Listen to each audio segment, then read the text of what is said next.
ఒకనాడు శ్రీ మహావిష్ణువు లక్ష్మీదేవి ప్రణయ కలహానికి లోనయ్యారు. ఏదో ప్రణయం, వాళ్ళిద్దరూ ఆడుకుంటున్నారు. దాంపత్యం అన్న తర్వాత అందులో చిన్న కోపం రాకపోతే అసలు పండదు. ఎప్పుడూ పరమ ప్రేమతో తాళి కట్టిన దగ్గర నుంచి ఎన్నడూ అసలు ఒకరినొకరు మాట అన్నది అనుకోని దాంపత్యం అనుకోండి, అంతకన్నా అర్ధరహితమైన దాంపత్యం ప్రపంచంలో ఇంకోటి ఉండదు.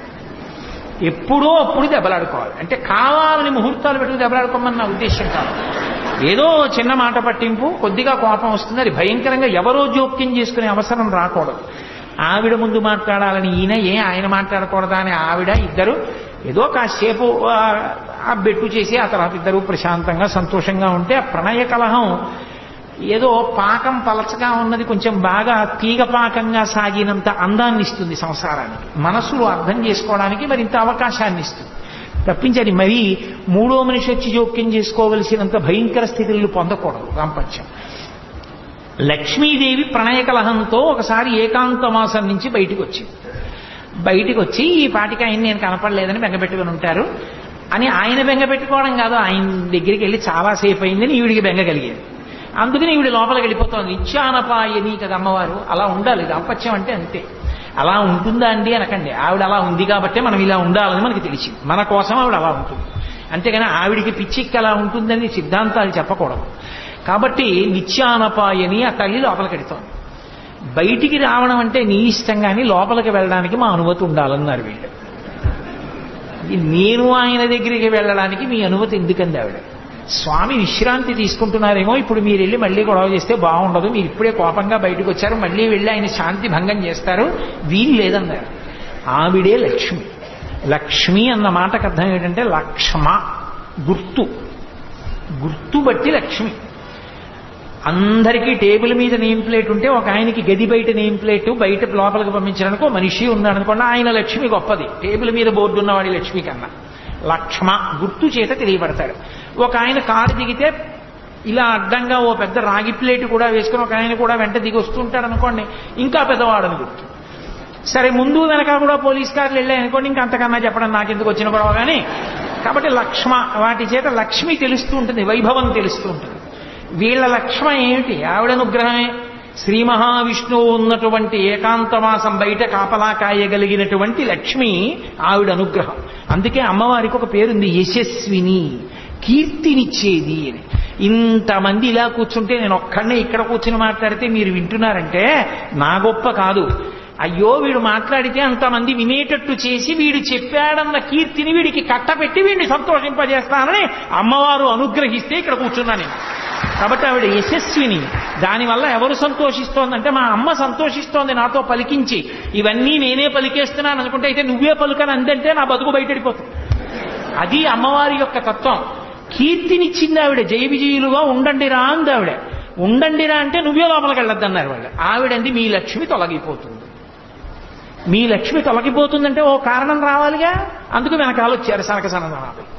వాళ్ళు ఎప్పుడూ బాలురుగా ఉంటారు. ఎప్పుడూ బాలురుగా ఉంటారంటే బాలురైన వారికి ఓ రక్షణ ఉంటుంది. తమ రక్షణ తాము చూసుకోరు. ఏ ఇబ్బంది వచ్చినా అమ్మానో నాన్నగారండి అనో అరుస్తారంతే. వాళ్ళు ఎప్పుడూ భగవంతుణ్ణే చూస్తారు. మహాజ్ఞానులు వాళ్ళు.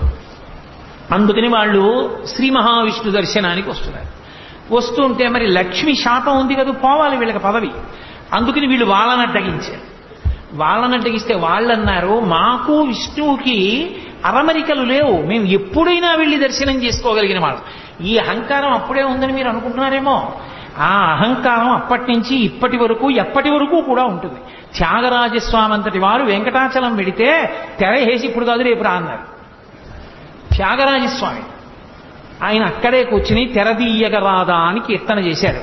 తాళాలు వేసుకుందామని అర్చకుడు అనుకుంటే తలుపులు తెరుచుకుని తెర తీసుకుని వెంకటేశ్వర స్వామి గారు దర్శనమిచ్చారు. బుద్ధొచ్చి లెంపలు వేసుకుని కాళ్ళ మీద పడ్డాడు. కరిగొండ వెంగమాంబ గారి విషయంలో అదే అయింది. ఎంతో మంది మహాభక్తుల విషయంలో వాళ్ళ దర్శనానికి అడ్డొస్తే వాళ్ళని పక్కకి తీసి పరమేశ్వరుడు దర్శనమిచ్చాడు. ఎన్నో శివాలయాల్లో నందీశ్వరుడు పక్కకి వెళ్ళిపోయాడు. నాకు దర్శనం అవ్వాలి, నా భక్తుడు వచ్చాడు అడ్డుగా ఉన్నావు లే నంది అంటే పక్కకి వెళ్ళిపోయాడు. ఇప్పటికీ ఆ దేవాలయాల్లో నంది పక్కకుండి భగవంతుడి భక్తులు దర్శనం చేసుకునే అవకాశం ఇచ్చాడు. భగవంతుణ్ణి చూడాలని భక్తుల ఆర్తి ఎంత ఉంటుందో పరమభాగవతోత్తముడైన వాడిని చూడాలని భగవంతుని యొక్క ఆర్తి అలా ఉంటుంది. కాబట్టి ఇప్పుడు మేము లోపలికి వెళ్ళడానికి అనుమతి ఏమిటయా? ఆయన మా కోసం ఎదురు చూస్తాడు, మేము ఆయన కోసం ఎదురు చూస్తాం, మేము స్వేచ్ఛగా వెళ్ళొచ్చు, తప్పు చేస్తున్నారు అడ్డకండి అన్నారు. వీల్లేదు, మీరు వెళ్ళడానికి వీల్లేదు, మా అనుమతి ఉండవలసిందే అన్నారు. మీ అనుమతి ఉండవలసిందేనా? మీరు ధూర్తతనంతో ప్రవర్తించారు, మీ యొక్క పరిధిని అతిక్రమించారు, అందుకని ఈ పదవికి మీరు పనికిరారు, మీరు ఈ పదవిని విడిచిపెట్టి భూలోకంలో రాక్షస యోనుల యందు పుట్టండని శపించారు. వీళ్ళు పెద్ద అలజడి చేస్తూ, అయ్యో నా పదవులు పోయాయి, మాకు శాపవాక్కు విడిచిపెట్టారు, ఎలా పోతుందని పెద్ద బాధలు పడి కేకలు వేస్తూ వాళ్ళ కాళ్ళ మీద పడ్డారు. శ్రీ మహావిష్ణువు బయటకు వచ్చాడు. స్థితికారుని యందు ఒక ప్రజ్ఞ ఉండాలి. స్థితికారుడు అంటే పరిపాలనాంశ ఉన్నవాడు. విష్ణువు పరిపాలనాంశ. ఒక్కొక్కసారి పని చేయించుకునేటప్పుడు ఇలా చూపించి చేయించాలి, ఒక్కొక్కసారి మీరు తప్ప ఇది ఇంత బాగా ఎవరు చేయరు, అందుకు మీకు అప్పచెప్తున్నాను అన్నారు. ఒక్కొక్కసారి మీకు ఇంక్రిమెంట్ రాద్దాం అనుకుంటున్నానండి, మీరు చేసే పని చూసి ఎంత బాగా చేస్తారండి అని ముందు రోజు చెప్పి 3 రోజులు పోయాక పెద్ద పని అప్పచెప్పాలి. ఒకసారి బతిమాలి చేయించుకోసారి, ఒక్కొక్కసారి చూపుడు వేలు చూపించి పని చేయించుకోవాలి. అంతేగాని అస్తమానం అధికారం ఉందని చూపుడు వేలు చూపిస్తానంటే వాడు సమయం చూసి సెలవు పెడతాడు, అప్పుడు లేనిపోని ప్రమాదాలు వస్తాయి. అందుకని స్థితికారుడు పరిపాలనాంశలో ఉన్నవాడు ఎలా ఉండాలో అలాగే ఉంటారు విష్ణువు. అందుకే అన్ని వేళలా పెత్తనంతో ఉండరు. భృగు వచ్చి వక్షస్థలం మీద తంతే ఏమీ తెలియని వేళ అయ్యో పాపం మీ కాలు నొచ్చుకుందేమో అని కాలు పడుతున్నట్టుగా అరికాల్లో ఉన్న కన్ను నొక్కేస్తాడు. అది స్థితికార లక్షణం అంటారు. అంటే పరిపాలనాంశయందున్న వాడికి అది తెలిసి ఉండాలి తప్ప నేను అధికారిని అంటే లేనిపోని ఉపద్రవాలన్నీ వస్తాయి. కాబట్టి ఇప్పుడు ఆయన ఏమీ ఎరగని వాళ్ళ బయటకు వచ్చాడు. సర్వజ్ఞుడు, ఆయనకి తెలియదా ఏమైంది, ఎందుకు అరుస్తున్నారన్నారు. జయ విజయులు అన్నారు, అయ్యా మేము ఇలా శాపం ఇచ్చాం, మా ఎందు ఏమైనా దోషం ఉందా అని అడిగారు. మీ ఎందు ఏం దోషం లేదు అని జయ విజయుల వంక చూసి, ఇన్నాళ్ల నుంచి పని చేస్తున్నాం, ఒక్క తప్పు చేస్తే వాళ్ళు శపిస్తే మమ్మల్ని వెనకేసుకు రాలేదు మా బాస్ అని అనుకోవచ్చు కదూ. అందుకని ఆయన ఒక గొప్ప సిద్ధాంతాన్ని చెప్పారు. తనువున పుట్టినట్టి బిడిదంబకు కొష్ట మహాగదంబు చేవనరితదీయ చర్మము వివర్ణత నొందిన రీతి భృత్యులొప్పని పని చేసినన్ విభుని బంధురచారు యశంబు పేరు పెంపును చెడిపోయి దుర్యశము పొందుతునందురు విష్టపంబులన్ అన్నారు. అసలు ఈ శరీరం ఉంటుంది, ఈ శరీరం ఒకడికి ఏదో కొంచెం నల్లగా ఉంది, ఆయన తెల్లగా ఉండాలని కోరిక. ఈలోగా కుష్ఠవ్యాధి వచ్చింది, కుష్ఠవ్యాధి వచ్చి తెల్లటి మచ్చలు వచ్చాయి.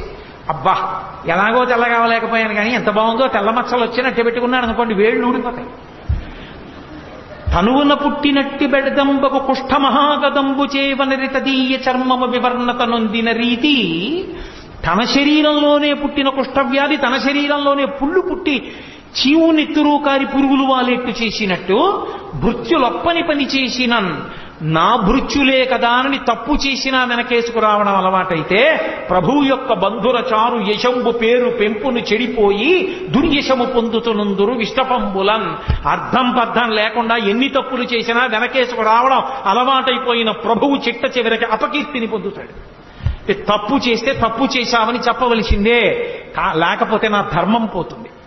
వాళ్ళకి అవమానం జరిగింది, అవమానం జరగడానికి కారణం మీరు నా భృత్యులని వెనకేసుకొస్తే నా ఒంట్లో పుట్టిన కుష్ఠరోగాన్ని అట్టిపెట్టుకున్నవాడిని అవుతాను. ఇప్పుడు నేను మిమ్మల్ని వెనకేసుకు రాకపోతే మీకు బుద్ధి వస్తుంది, లోకానికి బుద్ధి వస్తుంది, తెలుసుకుంటారు అహంకారం ఎంత ప్రమాదకరమో. కాబట్టి అనుభవించవలసిందే. మీరు 3 జన్మలు రాక్షస యోనుల యందు పుట్టండి. 3 జన్మల రాక్షస యోనుల యందు పుట్టి వాళ్ళని నిగ్రహించిన పాపం పోయిన తరువాత నా చేతిలోనే సంహరింపబడి తిరిగి మీ స్థానములను మీరు అలంకరిస్తారు. అప్పుడు మీకు ఈ అహంకారం పోతుంది. అహంకారం పోవడం అంటే అంత తేలికండి. అహంకారం పోవడానికి ఎన్ని అవతారాలైనా స్వీకరించవలసి వచ్చిందో చూడండి. తప్పు వాళ్ళది, అవతారాలు ఆయనది. సీతమ్మ తల్లిని పోగొట్టుకుని ఒక అవతారం, శిశుపాల దంతభక్తుల్ని చంపడానికి కృష్ణ భగవానుడిగా శిశుపాలుడితో రాజ్యం సభలో నానా మాటలు అనిపించుకుని ఒక అవతారం. ఇన్ని అవతారాలు ఎత్తి మళ్ళీ తన భృత్యుల్ని తాను తెచ్చుకున్నాడు. ఎంత దయ కలిగినటువంటి స్వామి అవతారంలో. కాబట్టి ఇప్పుడు వాళ్ళు రాక్షస యోనుల యందు జన్మించాలి. వాళ్ళు రాక్షస యోనుల యందు జన్మించడానికి యోగ్యమైన కారణం ఒకటి కల్పింపబడాలి. ఒకనాడు కశ్యప ప్రజాపతి ప్రదోష వేళలో జపం చేసుకుని అగ్నికార్యం చేసుకుంటున్నాడు. ఆయన భార్య దితి, అదితి దితి ఇద్దరు ఆయన భార్యలే. అదితి యందు దేవతలు పుడతారు, దితి యందు దానవులు దైత్యులు పుడతారు. దితికి ప్రదోష వేళలో కామాతురత కలిగి ఆమె భర్త దగ్గరికి వెళ్ళండి, మా తండ్రి తన కుమార్తెలందరినీ నీకు భార్యలుగా ఇచ్చాడు, అందరికీ సంతానం కలిగింది, నాకు సంతానం కలగలేదు. ఎక్కడైనా కులస్త్రీ తన భర్త వలన సంతానాన్ని పొందాలి అని కోరుకుంటుంది అని ఒక అద్భుతమైన మాట చెప్పింది. ఆవిడంది, ఏమయ్యా, అసలు దీపించిన దీపముచే దీపము రెండు కాక సికి ఒకటయ్యున్ అంది. భర్త యొక్క తేజస్సే భార్య యందు ప్రవేశిస్తుంది, ప్రవేశించి మళ్లీ కొడుకుగా పుడుతుంది. ఈ పుట్టిన కొడుకు ఎవరు? భర్త యొక్క తేజస్సే. కాబట్టి భర్తయే మళ్లీ కొడుకు రూపంలో ఆమె శరీరంలోంచి బయటికి వస్తాడు. అది ఆడదాని హక్కు, భార్య యొక్క హక్కు. దాన్ని కాదు అనడం ఎలా? కాబట్టి నువ్వు నన్ను అనుగ్రహించి నాకు సుఖాన్ని ప్రసాదించి నేను తల్లిని అయ్యేటట్టుగా అనుగ్రహించు అందావిడ. అంటే ఆయన అన్నాడు, తప్పకుండా ఇది కోరరాని కోరిక కాదు, ఒక భార్య భర్తని అడగవలసిన కోరిక. కానీ సమయం అని ఒక మాట ఉంది కదా, లోకంలో ధర్మం దేన్ని ఆశ్రయించి ఉంటుంది అంటే కాలాన్ని కూడా ఆశ్రయించి ఉంటుంది. ఏ కాలమునందు ఏ పని చెయ్యాలో ఆ పని చెయ్యాలి తప్ప ఏ కాలమునందు ఏ పని చెయ్యకూడదో ఆ పని చెయ్యకూడదు. శ్రీరామాయణం సుందరకాండలో వాల్మీకి మహర్షి అంటారు, మహాత్ములకు కూడా కోపం వస్తుంది. ఎందుకు కోపం వస్తుంది అంటే కర్తవ్యం అకృతం కార్యం సతాం మన్యుముదీరయేత్ అంటారు. చెయ్యవలసిన పని చెయ్యడం కాదు, ఏ సమయానికి చెయ్యాలో ఆ సమయానికి చెయ్యకపోతే కోపం వస్తుంది. కాబట్టి ఇది భార్యాభర్తల సంగమ సమయం కాదు. కాబట్టి నా మాట విను, తరుణి ఒక్క ముహూర్తముండు, ఇది సంధ్యాకాలము, ఈ కాలమందరయన్ భూతగణావృతుండగుచు కామారాతి లీలం వృషేశ్వర యానంబున సంచరించుటది అభావ్యంబయ్యే.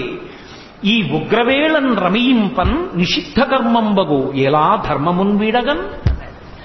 ఓ దితి, నా మాట విను, ఇది ప్రదోష వేళ, ఉగ్రవేళ. అంటే లోకాన్ని బాధ పెట్టేటటువంటి ప్రాణులు, విషం కలిగిన ప్రాణులు సూర్యాస్తమయం తర్వాత నిద్రలేచి అన్నం తినాలి అని ఈశ్వర శాసనం. సత్వగుణం కలిగినటువంటి వాళ్ళందరూ సూర్యోదయాత్ పూర్వం లేచి సూర్యాస్తమయం వరకు లేచి ఉండాలి అని ఈశ్వర శాసనం. ఉగ్రవేళ అంటే ఉగ్రభూతములన్నీ లేస్తాయి, పాములు, తేళ్లు, జెర్రీలు ఇవన్నీ అన్నం తినడానికి బయటకు వచ్చే సమయం అది. దానితో పాటుగా ఉగ్రభూతాలు కూడా లేస్తాయి. కాబట్టి ఈ ఉగ్రవేళలో కామారాతి లీలన్ భూతగణావృతుండగుతు వృషీశ్వరయానంబున సంచరించుటది అభావ్యంబయ్యే. వృషభవాహనారూఢుడై పరమశివుడు, ఆయన కాముణ్ణి కాల్చినవాడు, ఆయన భూమండలం మీద తిరుగుతాడు అసలు సంధ్య వేళలో. ఆయన నీకు వరసకి మరిదవుతాడు, ఆయనకి స్వపరభేదములు లేవు. ఆయన వృషద్విచిత్రతల్పయో భుజంగముక్తికస్రజో గరిష్టరత్నలుష్టయో సురుద్విపక్షభక్షయో తృణారవింద చక్షుషో ప్రజామహీ మహేంద్రయో సమప్రవర్తయన్మన కదా సదాశివం భజే. ఆయన అన్నిటి యందు సమబుద్ధితో ఉంటాడు. నా వాళ్ళు వాడివాళ్ళు అన్న భావన ఉండదు. ధర్మాతిక్రమణం చేస్తే ఒప్పుకోడు. కాబట్టి ఈ సమయమునందు భార్యా సంగమం చేస్తే లోకకంటకులైన బిడ్డలు కలుగుతారు. అధర్మం ఎందుకు చెయ్యడం, నా మాట విని కొద్దిసేపు తాళు అన్నాడు. ఆమె కామాతురాణం నభయం నలజ్జ, ఆమె తాళలేకపోయింది. ఆయన వస్త్రం పట్టుకు లాగింది. ఆయన వెంటనే వెళ్ళాడు. ఆమె కోరుకున్న సుఖాన్ని ఆమెకి కటాక్షించి వచ్చి ఆచమనం చేసి ప్రణవాన్ని జపం చేయడం ప్రారంభం చేశాడు.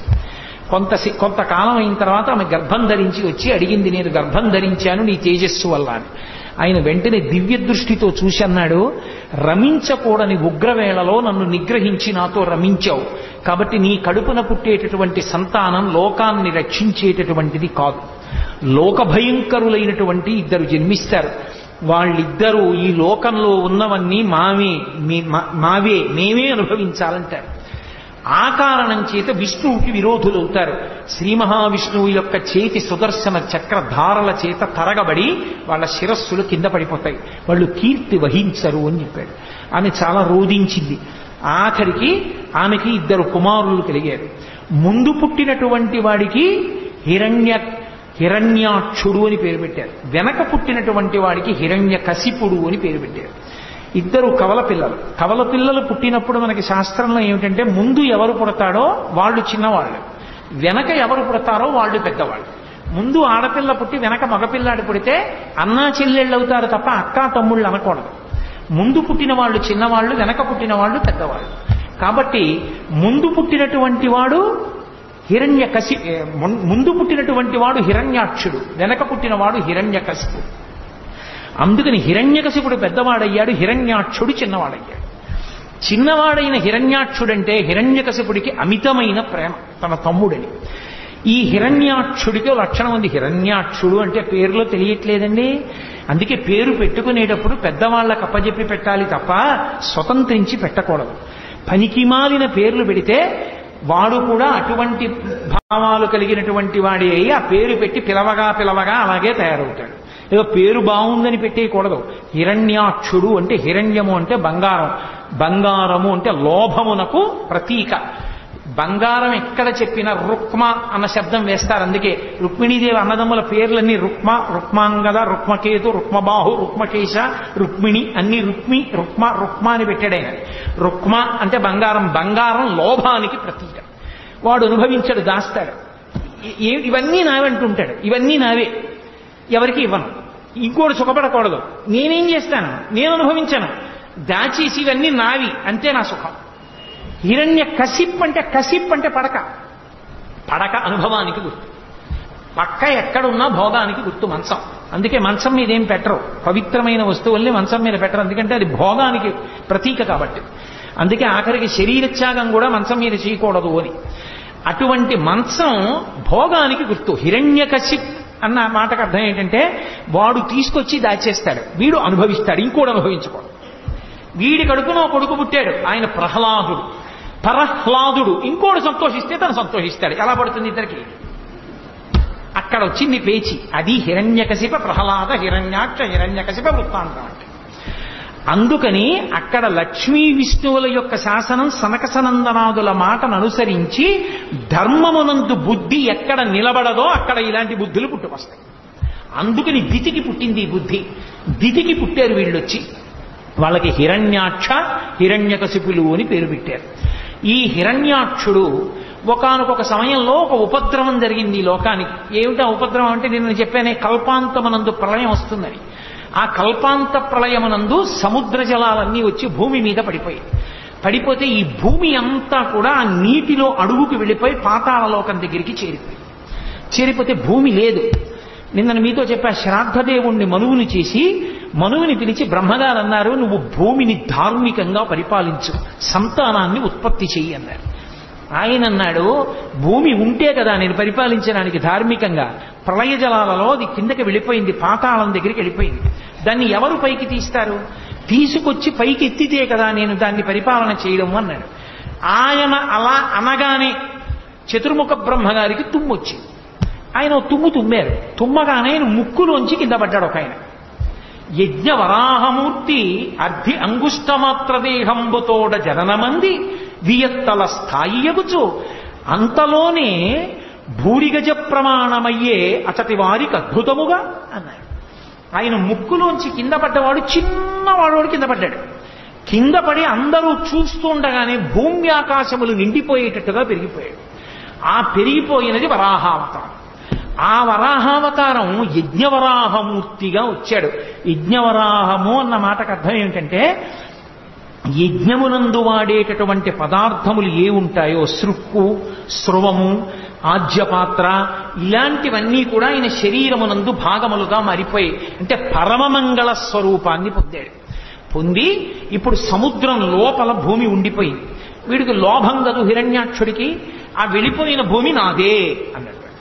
అని ఎవరూ అక్కడికి రావడానికి వీల్లేదు, ఇదంతా నాదే అన్నాడు. లోభ బుద్ధి అంటే అంతే, ఎక్కడ ఏం ఉండనివ్వండి. ఎందుకు పనికి వస్తుందండి అని అడిగారు అనుకోండి, ఎక్కడికో వెళ్ళి ఏమిటో 150 ఎకరాలు కొన్నానంటాడు బీడు. ఎందుకు అన్నారనుకోండి, చాలా చిత్రమైనటువంటి ఉంటాయి. అక్కడ ఓ మేడ కడితే ఓ 10 మంది బతుకుతారు. ఈ పాడుపడిన ఇల్లు అమ్మబడదు, ఇది ఫలానా వారికి చెందుననో బోర్డు పెడతాడు. ఈ పాడుపడిన ఇల్లు అమ్మబడదు, వాడు అమ్మడం. పోనీ వాడు ఉండడానికి అది పాడుపడిన మేడని వాడే అంటున్నాడు, అంటే అమ్మితే ఎవడైనా కట్టుకుంటాడు. నేను ఎందుకు అమ్మావంటే ఎప్పుడో పెరుగుతుంది, నువ్వు ఉంటావా? ఇప్పుడు అమ్మితే పోనీ 10 మంది మేడ ఉంటుందిగా, నీ తర్వాత వాళ్ళకి పోనీ డబ్బు పెరుగుతుందిగా, ఇవ్వవయా అంటే ఇవ్వడు సరిగా బోర్డు పెడతాడు, అమ్మబడదు. లోభం అన్న మాటకు అర్థం అది. నువ్వు తింటావా? లక్షాధికారైన లవణమన్నమే కాని మెరుగు బంగారంబు మింగబోడు, పొందుగా మెరుగైన భూమి లోపల పెట్టి దాన ధర్మము లేక దాచి తుదకు దొంగలకిత్తురో దొరలకవునో, తేనె చుంటీగలియవా తెరుగునులకు భూషణ వికాస శ్రీధర్మపుర నివాస దుష్ట సంహార నరసింహ దురితదూర. ఏం చేస్తాడంటే అదో అవగుణం, లోభం, దాస్తూ ఉంటాడు. అది హిరణ్యాక్షుని యొక్క లక్షణం. అందుకని ఈ భూమి నాదని వాడు సముద్రంలో తిరుగుతున్నాడు. ఎవరైనా వస్తారేమో పట్టుకుపోతారేమో. ఏమో అంత భూమి ఏం చేసుకుంటావురా నువ్వంటే కావాలి. ఇప్పటికీ లేరేమిటి? ఎంతమంది లేరు? వేల వేల ఎకరాలు నావే అని దాచుకుని తిరుగుతున్న వాళ్ళు లేరు. కాబట్టి లోభబుద్ధి అది హిరణ్యాక్షుని యొక్క అంశ అది. కాబట్టి ఇప్పుడు శ్రీ మహావిష్ణువు యజ్ఞవరాహావతారాన్ని పొందారు. అది ఎంత పెద్ద వరాహం అంటే భూమి ఆకాశములు నిండిపోయి పెద్ద పెద్ద రోమాలతోటి అది సముద్రంలోకి దిగింది. సముద్రంలోకి దిగితే ఓ చమత్కారం జరిగింది. దిగి భూమి ఎక్కడ ఉంది అని ఆయన ముట్టి పెట్టి వెతుకుతున్నాడు ఇలాగా పైకెత్తుదామని. ఈ ముట్టి పెట్టి వెతుకుతూ ఉంటే ఆ సముద్రంలో ఉన్న నీళ్లన్నీ రోమకూపాల్లోకి వెళ్ళిపోయాయి. రోమకూపాలంటే వెంట్రుకల దగ్గర ఉన్న కన్నాల్లోకి వెళ్ళిపోయింది నీళ్ళు. వెళ్ళిపోయి సముద్రంలో నీళ్ళన్నీ తగ్గిపోయాయి. ఆయన ఒక్కసారి వెతికి మళ్ళీ ఇలా పైకి లేచి ఇలా అన్నాడు, చెవుల్లోకి నీళ్లు వెళ్ళాయని. ఆ జూలు నుంచి నీళ్లు పైకి లేచి ఇలా చల్లుకున్నాయి. ఏదో అభిషేకం చేసిన జలాలు పాత్ర పట్టుకుని మామిడి మండ వేసి చల్లుతుంటే మనందరం ఇలా తలలు పెట్టినట్టు బ్రహ్మాది దేవతలు శ్రీ మహావిష్ణువు యొక్క అవతారం ఇది, ఆయన ఒంటికి తగిలిన నీళ్లు మీద పడుతున్నాయని అందరూ వెళ్లి తలను వంచి నమస్కారం చేసి ఆ నీళ్లన్నీ వాళ్ళ మీద పడేటట్టుగా నిల్చున్నారు. ఎక్కడ పడితే అక్కడ ఎలా పడితే అలా స్నానం చేయకూడదు. నది దగ్గరికి వెడితే సంకల్పం చెప్పి స్నానం చేయాలి. సముద్ర స్నానానికి వెళ్ళారనుకోండి, మీరు వెళ్ళి సముద్ర స్నానం చేసేసానండి అంటే ఖాతాలో పాపం వేసి పంపిస్తారు. సముద్ర స్నానం చేస్తే మహాసంకల్పం చెప్పాలి. పెళ్లిలో చెప్తారే మహాసంకల్పం, అది చెబితే తప్ప సముద్ర స్నానం చేయకూడదు. ఇప్పటికీ రామేశ్వరం వెళ్ళినా రామేశ్వరంలో సముద్ర స్నానం చేసే ముందు మహాసంకల్పం చెప్పి చెయ్యాలి. నన్ను పొద్దున్న ఆయన అడిగితే చెప్పాను, మహాసంకల్పం చెప్పి చెయ్యండి సుమా రామేశ్వరం వెళితే. మహాసంకల్పం చెప్పని సముద్ర స్నానం చేయకూడదు. నది దగ్గరికి వెడితే సంకల్పం చెప్పి స్నానం చేయాలి. కాబట్టి ఒక్కొక్క చోట ఒక్కొక్క ధర్మం. ఆయన సముద్రంలో దిగి పైకి లేచి ఇలా ఊపితే ఆయన వెంట్రుకల మించి పడ్డ నీళ్లు మీద పడితే చాలని 33 కోట్ల మంది దేవతలు ఇలా నించున్నారు. లీలాశుకుడు అన్నాడు కృష్ణకర్ణామృతంలో, యద్రోమరంధ్ర పరిపూర్తి విధావదక్షౌ ఆరాహ జన్మని బభూవ రమీ సముద్రాః తం నామనాథమరవింద తలం యశోదా పాణిద్వయంతర జలై స్నపయాం బభూవా అన్నాడు. ఓ శ్రీ మహావిష్ణువా, మీరు యజ్ఞవరాహమూర్తిగా అవతారమెత్తి సముద్రంలోకి దిగితే సముద్రంలో ఉన్న నీళ్లన్నీ మీ రోమకూపాల్లోకి వెళ్ళిపోయాయి. అసలు స్నానానికి సరిపోలేదు, బట్ట తడవలేదు, ఒళ్ళు తడవలేదు. అదే మీరు శ్రీకృష్ణ పరమాత్మగా వస్తే నా మోచెయ్యంతుండి ఆ గోపకాంత తొడల మీద పడుకోబెట్టుకుని ఆ యశోదాదేవి ఇలా దోషిటితో నీళ్లు తీసి మీ ఒంటి మీద పోస్తే పాణిద్వయాంతర జలై స్నపయాం బభూవ. ఆ గోపకాంత అయిన యశోదాదేవి దోషిట్లో నీళ్లు మీ ఒంటి మీద పోసుకోవడానికి సరిపోయాయి. ఎంత విచిత్రమయ్యా! ఒక అవతారంలో సముద్ర జలాలు సరిపోలేదు, ఒక అవతారంలో ఒక గోపకాంత దోషిట్లో నీళ్లు సరిపోయాయి. మహానుభావ, ఏదైనా నీకే చెల్లింది. అలా సముద్ర జలాలన్నీ ఆయన శరీరంలోకి వెళ్ళిపోయాయి. వెంటనే ఆయన ముట్టితో తడిమి పాతాళంతో కలిసిపోయి ఉన్నటువంటి భూమిని పైకెత్తి తన దంస్ట్ర మీద నిలబెట్టాడు. కోర మీద నిలబెట్టి పైకెత్తి భూమిని తీసుకొస్తున్నాడు సముద్ర జలాల నుంచి. అదొక అద్భుతమైన స్వరూపం. భవిష్యోత్తర పురాణంలో ఇప్పటికీ ఒక మాట ఉంది, వ్యాసుల వారు ఒక మాట చెప్పారు. అలా దంస్ట్ర మీద భూమిని నిలబెట్టినటువంటి మూర్తిని కానీ, వెంకటాచలంలో ఉన్న మూర్తి అపురూపమూర్తి, ఏదో భార్యాభర్తలు గుసగుసలాడుకుంటున్నట్టు ఉంటుంది. స్వామివారు ఇలా ఉంటే లక్ష్మీదేవి ఇలా ఉంటుంది వక్షస్థలం మీద అడ్డంగా. ఆమె చెవు ఇలా ఉందేమో, ఆమె చెవి అయ్యవారి నోటి దగ్గరికి వస్తుంది. అయ్యవారు అమ్మవారితో ఏదో మాట్లాడుతున్నట్టు ఆవిడ గుండెల మీద చెవి పెట్టి వింటున్నట్టు ఉంటుంది. అపురూపమైన మూర్తి ఆదివరాహమూర్తి. ఆదివరాహమూర్తి మీద ఒక ప్రత్యేకమైన స్తోత్రం ఉంది. ఆ స్తోత్రాన్ని నియమబద్ధంగా చదివినటువంటి వాళ్ళకి లభించనటువంటి కోరిక ఉండదు, అంత శక్తివంతం. అందుకే శంకరాచార్యుల వారంతటి వారు సౌందర్యలహరి చేస్తూ అమ్మవారి మీద శ్లోకం చెప్తూ పరమ విష్ణు భక్తుడు శంకర భగవత్పాదుడు. అందుకే అమ్మవారి పాదం సంసారం అనేటటువంటి సముద్రంలో మునిగిపోయిన వాణ్ణి పైకెత్తడంలో ఎటువంటిది అంటే, సముద్రంలో మునిగిపోయినటువంటి భూమిని పైకెత్తినటువంటి ఆదివరాహమూర్తి యొక్క కోర వంటిది అని అవిద్యానామంతస్తిమిరమిహిరోద్దీపనగరీ జడానాం చైతన్య స్తబక మకరంద శృతిఝరి దరిద్రాణాం చింతామణిగుణనికా జన్మ జలధౌ నిమగ్నానాం దంస్ట్రా మురరిపు వరాహస్య భవతి అన్నారు. దంస్ట్రా మురరిపు వరాహస్య భవతి. తన కోర మీద భూగోళాన్ని నించోపెట్టి సముద్ర జలాల్లోంచి అడుగులు పైకి వేస్తూ వస్తున్నాడు. వీడు చూశాడు హిరణ్యాక్షుడు. నాది నాదిని కదు భావన, నువ్వెవడు వెతుకుపోతున్నావు నాది అన్నాడు. ఆయన ఏం మాట్లాడలేదు, భూమిని పైకి తీసుకొస్తున్నారు. భూకాంత ఆయన్ని గట్టిగా కౌగిలించుకుంది. ఈయన గదలతోటి త్రిశూలంతోటి ప్రహారం చేశాడు. ఇద్దరి మధ్య ఘోరమైన యుద్ధం జరుగుతోంది. ఎలా? దంస్ట్ర మీద భూదేవిని నిలబెట్టి ఎవరి కోసం? సృష్టిలో మనుష్యులకు ఆధారం ఉండదు జీవరాశికి. జీవరాశికి ఆధారం లేకపోతే ఏమవుతుంది? ఆధారం లేకపోతే మన పాపపుణ్యాలు పోగొట్టుకునే అవకాశం ఆగిపోతుంది. పుడుతున్నాం అనుకోండి, మనం చేసుకున్న పాపం పోగొట్టుకుని పుణ్యాన్ని కొత్తగా చేసుకోవచ్చు. లేదా అసలు పుణ్యము లేదు పాపము లేదు, రెండు సున్నా అయిపోయి అనుకోండి, ఇక పుట్టడానికి అవసరం లేదు. పాపం పుణ్యం లేనప్పుడు ఇక పుట్టడానికి శరీరం ఎందుకు? ఏం అనుభవించడానికి పుట్టాలి? ఇక పుట్టడం. అలా చేసుకోవాలంటే శరీరం ఉంటేనే సాధ్యం అవుతుంది. అందుకే ఈశ్వరుడు పుట్టుక ఇవ్వడం దయ. అటువంటి మహానుభావుడు ఈ జీవరాశి అంతా నిలబడడానికి భూమిని ఉంచాలని దెబ్బలు తింటూ భూదేవిని పైకి తీసుకొచ్చాడు. అది ఆయన కారుణ్యం.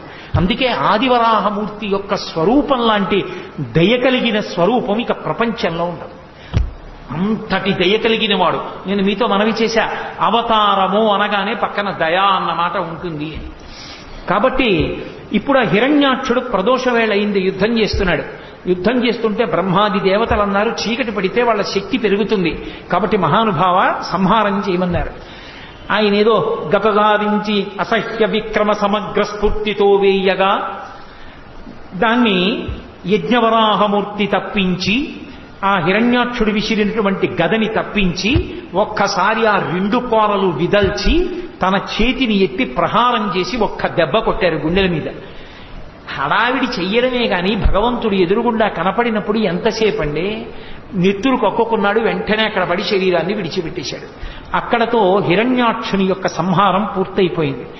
హిరణ్యాక్షుణ్ణి సంహరించడంలో కూడా దయ ఉంది. ఎందుకని?